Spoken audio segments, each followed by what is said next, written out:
After signing Tatsuya Imai, the Houston Astros are looking to dump a salary in a trade, and the Mets might be the perfect team to swing a deal.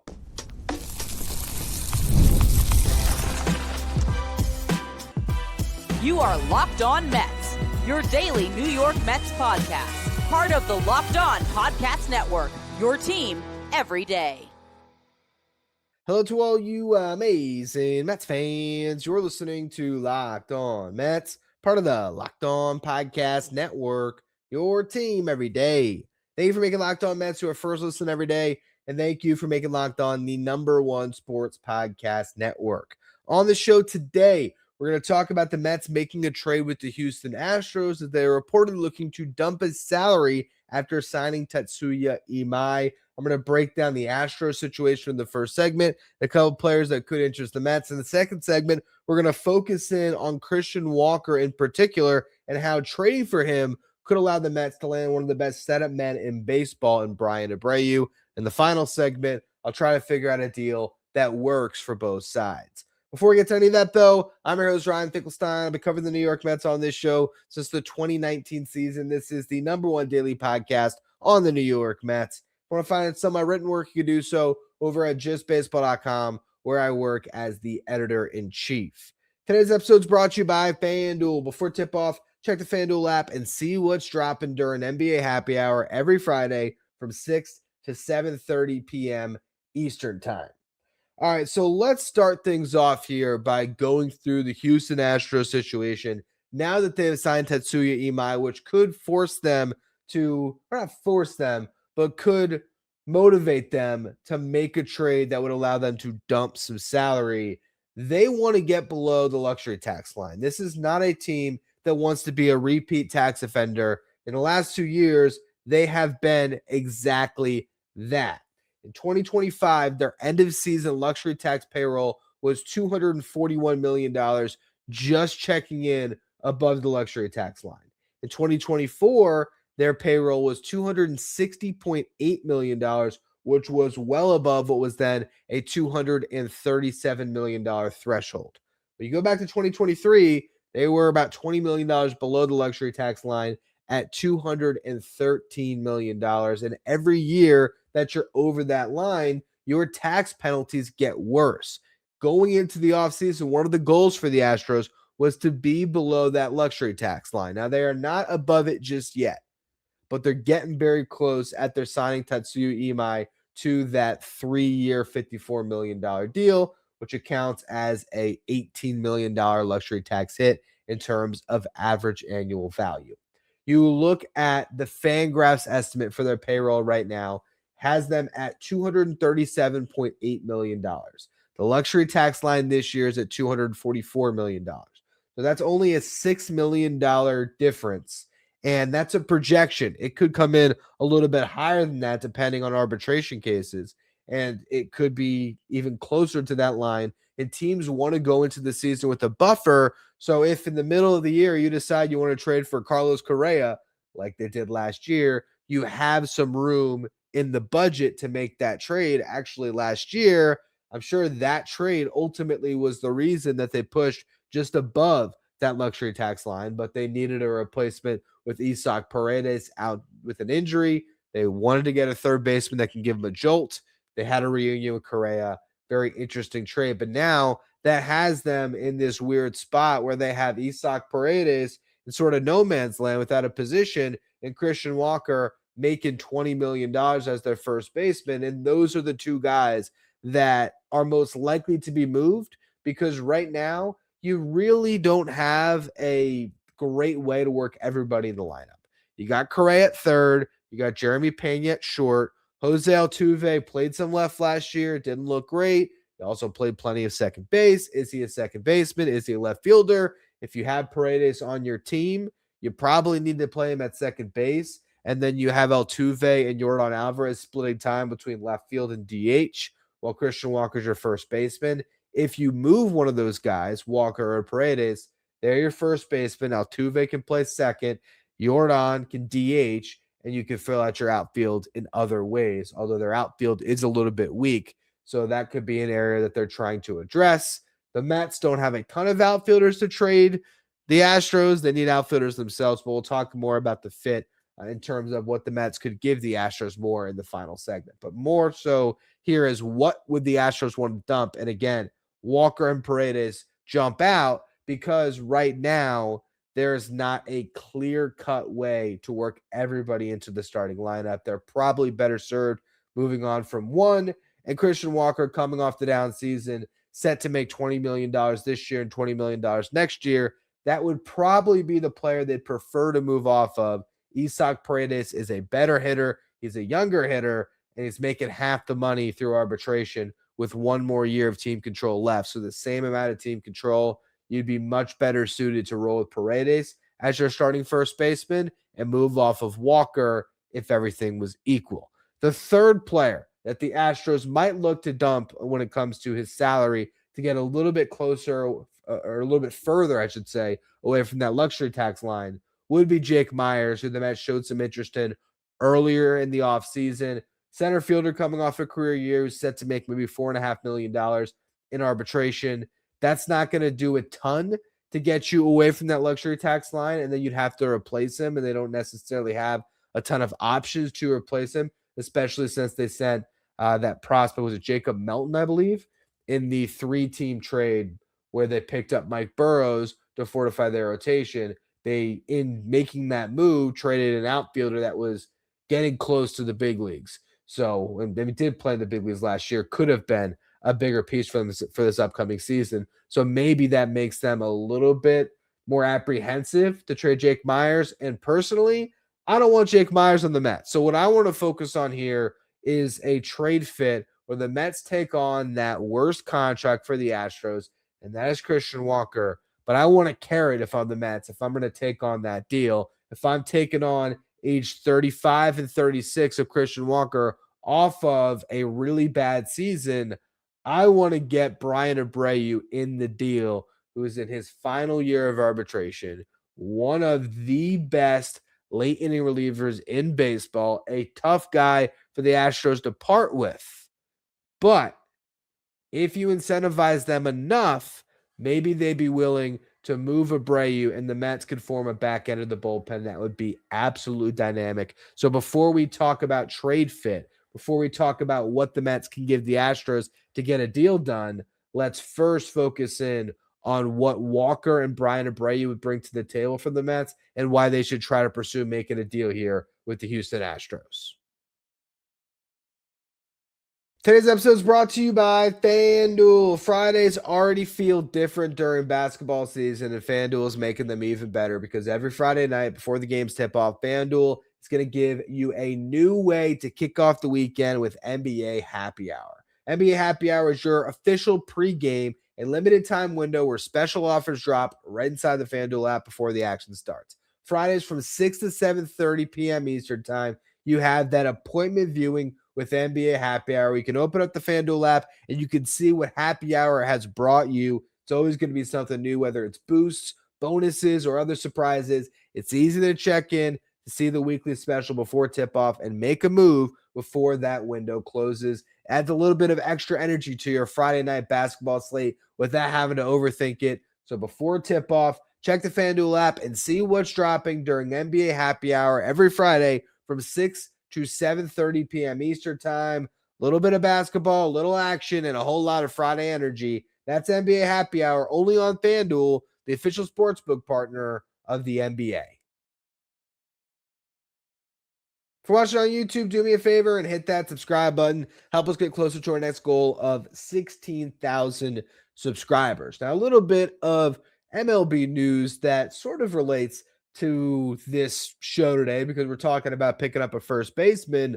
The Mets had an opportunity to just sign one outright in Kazuma Okamoto, and they did not do that. Okamoto signs a 4-year, $60 million deal with the Toronto Blue Jays. The Mets clearly not very interested in the international market, letting Munetaka Murakami, Tatsuya Imai, and Kazuma Okamoto all sign with other teams without ever getting seriously in the bidding on some guys that are very talented, that you would not have to give up anything in terms of draft pick compensation because obviously none of them had a qualifying offer, but all of them, of course, were subject to the posting rules and you had to pay posting fees to pick up any of those guys. We talked about why the Mets didn't make a move on Murakami or Imai, who ends up on the Astros, which sort of necessitates this conversation today about the Astros dumping salary. When it comes to Okamoto, maybe the Mets didn't think he was going to be enough of an impact player. Maybe they didn't want to go to 4 years, or maybe they really are okay with their current first base situation, which is Jorge Polanco and maybe Mark Vientos, with the other one being your primary DH. The Mets are cool with that. They're happy to run into this season with those guys. Then this entire show is a moot point because they're not going to try to pick up Christian Walker. But if the Mets are not sold on Vientos, you can make a case that Christian Walker makes a lot of sense for the New York Mets because this is a guy that has been very productive, had a rough season, but he did turn it around. And your new hitting coach, Troy Snitker, was one of his hitting coaches last year with the Astros. So if Snitker believes that Walker still has plenty of thump left in that bat, maybe you hop on this opportunity to buy low and get a guy that has been one of the best all-around first basemen in baseball in recent years. From July on, 73 games played, Christian Walker hit 264 with a 318 on base and a 489 slug. Got that OPS over 800 for that 73-game stretch, and that's where that OPS has been in each of the 3 prior seasons as he was leading into free agency, where he was the second best free agent last year at first base to Pete Alonso and got that 3-year, $60 million deal with Houston. Hit 17 home runs in those 73 games for the Astros from July on. Had a 123 WRC plus. That is also in line with what he did in the 3 prior seasons. Whereas weighted runs created plus, which measures hitters on that league average of 100, it was always in the 120s. So a very good and consistent hitter prior to last season when he had a brutal first half, but really picked it up from July on. And you look at the power production from 2022 through 2024. In that 3-year window, Christian Walker's per 162 when it comes to his home runs would have been 34 home runs hit per season. He hit 33 bombs in 2023, 33 in 2023, 36 in 2022, and 26 homers in 130 games in 2024. Even in a down year in 2025, where he still played over 150 games, he hit 27 home runs. And he drove in 88. So the power production is still there. He would give the Mets a right-handed power bat that they could desperately use. Who would I rather have offensively next season? Christian Walker or Mark Vientos? I like the upside play for Mark Vientos, but with Christian Walker, you're getting a more proven commodity. Yes, the first half wasn't good. But the fact that he rebounded to be the guy that he was in the second half, that does give me some confidence that Christian Walker in 2026 can get right back to hitting over 30 home runs and driving in over 80 runs. And that is something that this lineup really does need. And the bigger part about it is you're getting a real first baseman defensively. Jorge Polanco, while I think he can make this transition and be a solid first baseman, you're better suited with him as your DH because, for one, he has his own injury concerns, and so that can keep Polanco on the field. But also, he's still going to be picking up this position.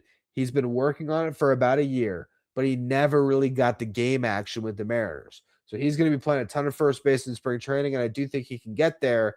But a year ago, we would have said that Christian Walker was the best defensive first baseman in baseball. He had won 3 consecutive Gold Gloves from 2022 through 2024. The metrics did take a big dip last year, but I'd still venture to say that Christian Walker is a better first baseman than certainly Mark Vientos and also Jorge Polanco, even going into his age 35 season. And if you had an infield defense of Christian Walker at first, Marcus Semien at second, Francisco Lindor at short, and Brett Beatty at third, that is a premier infield defense that would really help your pitching staff. So I do think there is some merits to buying low on Christian Walker, especially if by taking on that salary and all of that risk, you can get the carrot of Bryan Abreu, who is in his walk year. So it's a rental, which is why I think the Astros would at least listen on trading Abreu.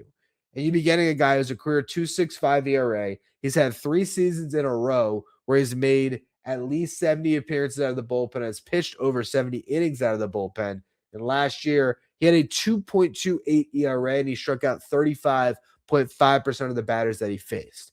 The Mets traded for Bryan Abreu. He would slot right in with Devin Williams, and he'd arguably be your best reliever. You'd have Devin Williams, Bryan Abreu, Luke Weaver, AJ Minter once he gets healthy, and he should be back, if not by opening day, early on in the season, and Brooks Raley.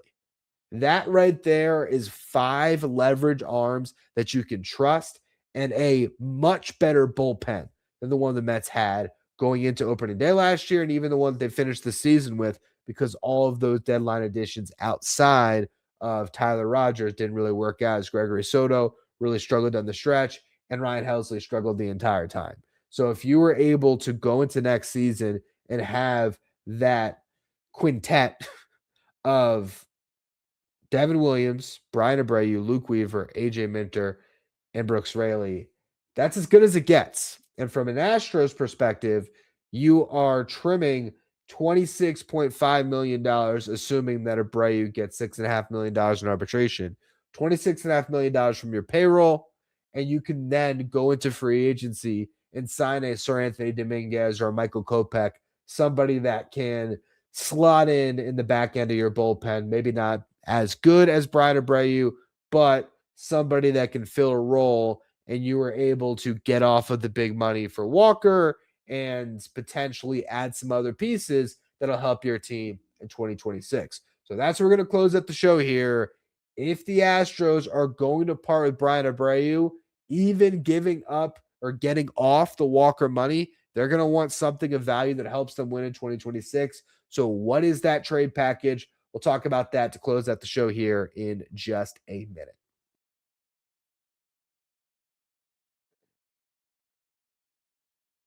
Thank you for making Locked On Mets your first listen every day, and thank you for making Locked On the #1 sports podcast network. You already live your team every day. Now take it up a level and go ad-free. Join the Everyday Club today and get Locked On Mets with no interruptions, members-only Discord access, and more, all for just $5 a month or $50 a year. Go to lockedonmets.supercast.com or check the link in the show notes to learn more. All right, so let's now talk about what the Mets have to offer the Astros that would incentivize them to put Bryan Abreu in this trade. First and foremost, this is a team in Houston that needs starting pitching. They need starting pitching more than they need bullpen help. And I think if you could give the Astros a pitcher that can slide into the middle of that rotation, you immediately start a conversation, because they were willing to trade some of their top prospects to get Mike Burrows because they needed depth in that rotation. Right now, you look at this Astros rotation. You got Hunter Brown coming off a near Cy Young season. He's outstanding. Christian Javier, in his now first full season removed from Tommy John, he would hopefully be better next season and be a frontline guy again, but there's still some risk in that. You picked up Tatsuya Imai, who now slots in as your 2 or your 3. You have Lance McCullers, who's making a lot of money, but it's coming off an awful season where he pitched to a 6.51 ERA and 55 in the third innings pitch. And that was the first time he even got on a big league mound since 2022. So it's very hard to count on Lance McCullers to be a big arm in your rotation. But right now, he is projected to do so based on pretty much the salary and just the current state of the rotation around him. You have Mike Burrows, who you picked up, and obviously is going to be a big part of that rotation. They also signed Ryan Weiss, who is coming off 30 starts in the KBO where he had a 2.87 ERA. So that is another iron in the fire for them. That gives them 6 viable starting pitchers. But again, Lance McCullers, I wouldn't trust him. Ryan Weiss very well can just pitch out of the bullpen if everything else breaks the way you want to. So I think the Astros would still be motivated to get a starting pitcher. And the Mets have 2 that they could trade that would help immediately. Either you look at the high upside of Kodai Senga, or you look at the steady floor of David Peterson. And I think Peterson makes more sense for this Astros rotation because they don't have a lefty right now. I don't know if Tatsuya Imai came to the Astros partially because he was the one Japanese star, but sometimes you get these guys that come over that maybe don't want to share that spotlight. And so I don't know if the Astros would necessarily be keen to pick up Senga, not to mention that's adding another question mark into your rotation I think with David Peterson, you feel pretty good that he's going to be able to make his starts and be a solid arm for you. And it is very similar to a trade that we saw last year where Devin Williams went from the Brewers to the Yankees and Nestor Cortez Jr. was in that trade. Now, Nasty Nestor was not very good for the Brewers and was not healthy. But if we're just talking about value that the Brewers got for Devin Williams, a comparable pitcher to Bryan Abreu, Nestor Cortez coming off a 3.77 ERA in 2024 over 174 and a third innings pitched, very comparable to David Peterson. The other prospect or the other part of that deal was top prospect Caleb Durbin, who was just added to the Yankees 40-man roster after he lit up the Arizona Fall League where he stole 29 bases in 24 games and posted a 976 OPS. He had finished the previous season in AAA with an 867 OPS, ends up coming over to the Brewers in that trade, and he was about a league average hitter who played a lot of third base for the Brewers, stole some bases, did some nice things, and they still have under team control for a very long time. The Mets don't have a Caleb Durbin to put in this trade, but they do have a prospect that just lit up the Arizona Fall League, and that is Nick Morabito, who also had to get added to the Mets 40-man roster to protect him from the Rule 5 draft. Now, Morabito stole 16 bases in 17 games in the Arizona Fall League, but he did not have nearly the season that Durbin did prior to getting traded. He was in AA all last year, did not make it up to AAA yet, and he posted a 734 OPS. He is a center fielder, and that could be attracted to the Astros because he would give them some depth on their 40 to give them a fallback option on Jake Myers or just another fourth outfielder type.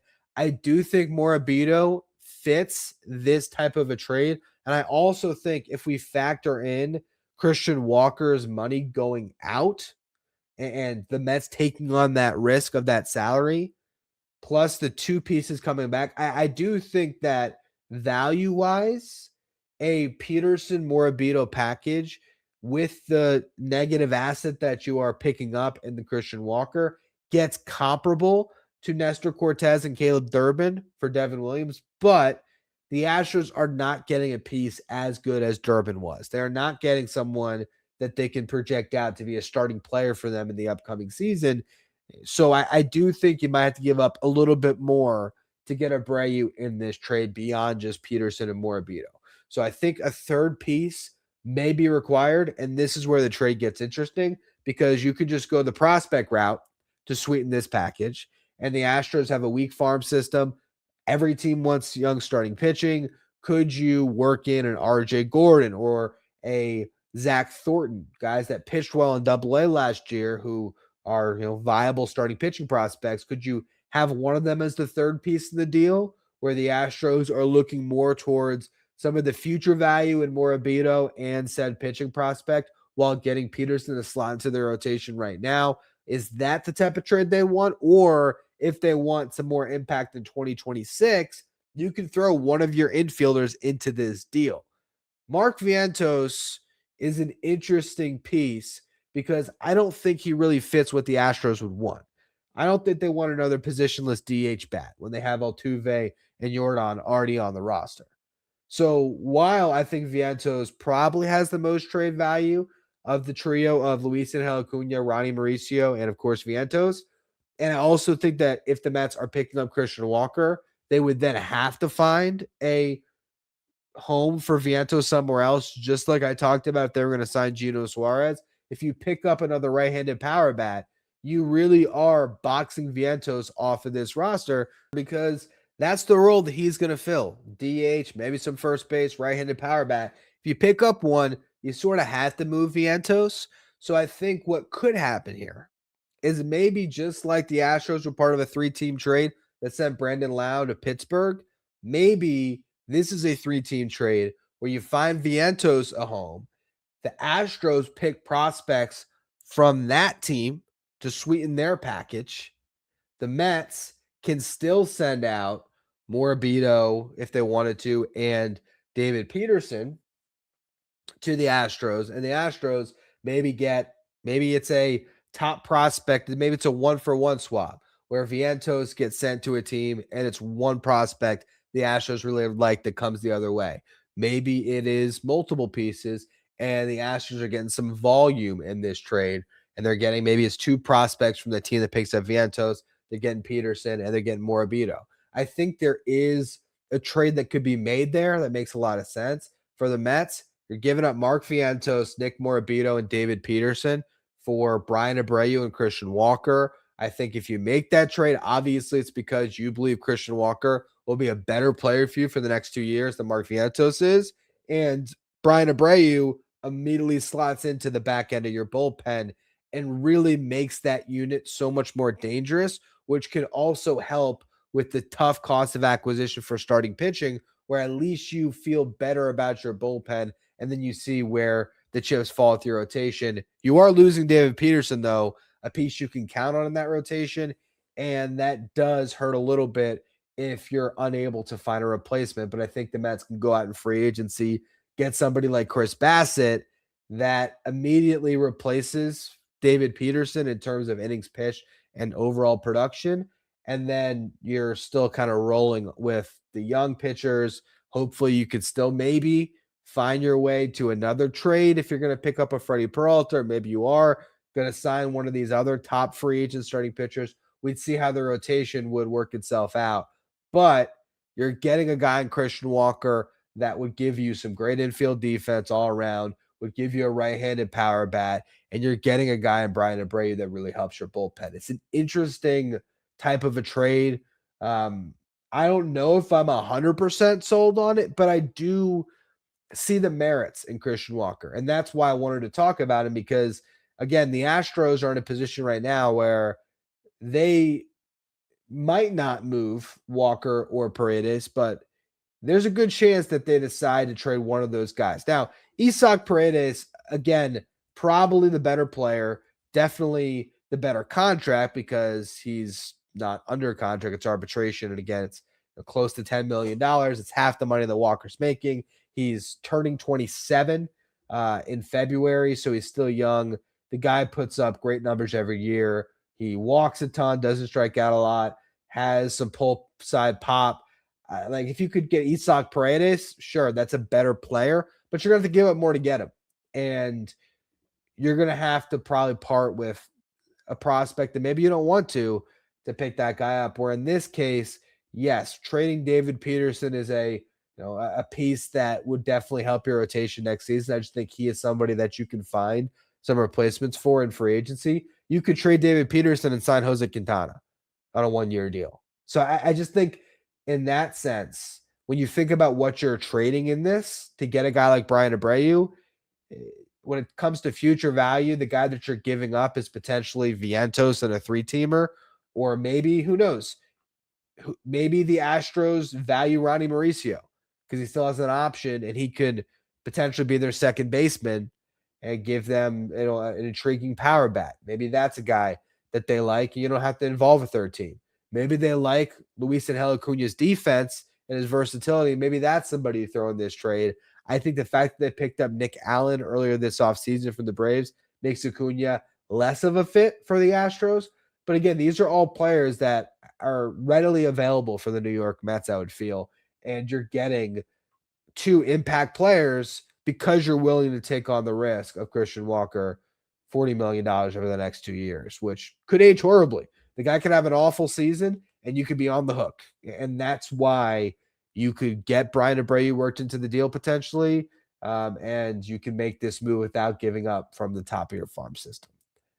We'll see. We'll see what the Astros want to do. I put a tweet out there about this, and Astros fans were not happy with it. They don't see any scenario where they trade Bryan Abreu. But again, if you're going to take on the Christian Walker money, I'd want a carrot in return, and that's the carrot I'd be after. If it's just trading for Christian Walker and that salary, personally, I'd rather just roll with Vientos. And you could absolutely talk me into keeping what you have and just signing Sir Anthony Dominguez. You know what I mean? Where you're not taking on $40 million.